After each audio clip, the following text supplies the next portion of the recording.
You got a lot going on because you are one of few stars out there right now whose fans just like run the gamut. You got Game of Thrones, Star Wars fans, DC comic fans because of now Wonder Woman 1984. But be honest with me, which fans are the rowdiest? That's a good question because my first introduction to some serious fans was Game of Thrones. I was doing a play in New York when the episodes that I was in was airing, and I gradually, started to get kind of noticed in my regular New York routine on the train, like drinking my coffee. Yeah. And I've been told about the DC fans, and I can't wait to get more of an impression once the movie comes out. My first instance with the incredible Star Wars fans was at the Star Wars Experience in Chicago. And they made the announcement of the cast of The Mandalorian. And I remember stepping out onto that stage, and it was like being on the receiving end of a jet. Oh my God. It was just awash with like cheer. And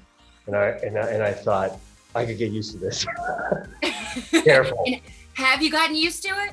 Circumstances have been so unique in the time that a show like The Mandalorian is existing in this year particularly. So it's different. I always think about that experience because I had more direct contact with everybody. I remember I was given plaques. I was invited into like the Rebels group and the Mercenaries. I really miss that. There hasn't been enough of it to get used to yet. Yeah. I look forward to getting used to it. Okay, let's talk some Max Lord here. And without spoiling too many dates, for the mad fandom out there, your character has the ability to persuade the masses. It is something to be seen, but are you as persuasive as Max Lord in real life? I know that when you want something, we surprise ourselves how we go after it. And I'm talking about, the last piece of the brownie down to, the job that's going to change my life, Yeah. I think about that a lot. I try to keep that in check because I would say maybe there is a natural inclination to improvise, in a limitless way, how to get what I want. I want that last piece of brownie. And I don't want to feel bad about it either. Yeah, that's right. I like that. But I feel like this message is quite timely. And how timely do you feel like this message is?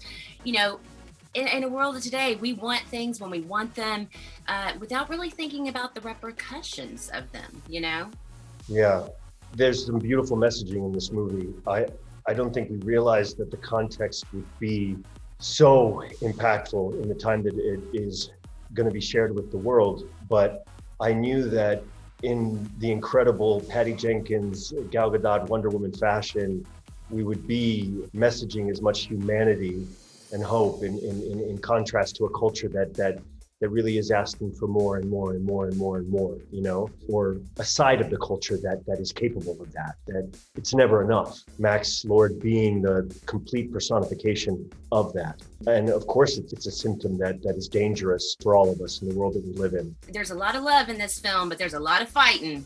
But Max Lord isn't too much of a fighter. He doesn't really get super physical. It's all really mental. So yeah, were you like, heck yeah. It's so nice for the women to take that over. They're the ones that are kicking butt, and I'm grateful.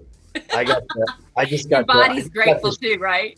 Yeah, I just got to smack it up instead. Yeah, you definitely fought with your words and your mind and not your body, but it must have been cool being a fly on the wall and watching Kristen and Gal go at it, right? It was incredible. It really, really was. There's a sort of longer sequence that my character is peripherally involved in. I'm literally scrambling around on the floor trying to just get out of the way. I love being an audience member to that, especially if it means that I will not be taking the salt bath or, asking for ice packs at the end of the day. Exactly right. Okay, we talked about it earlier, the fandom that is the Mandalorian fans, Gotta ask you about the season. Did you have any idea of Yoda's real name, Grogu? And were you completely shocked when you heard the name? I did know. How long did you know? At the start of season 2. I mean, when I got the scripts for season 2, for it to be as good as it is, they are well prepared to start shooting. And my favorite thing about it is how part of the creative process, I'm invited to at least observe, experience, and contribute, whatever will occur to me.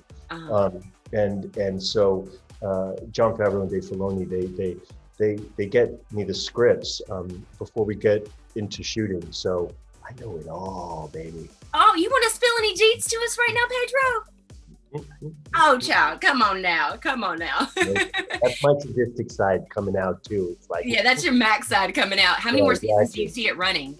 I have no idea. I have no idea because I think that quality is always going to override quantity. So as long as it's staying at this incredible standard to which it is at, it's more a matter of that than anything else. You know what I mean?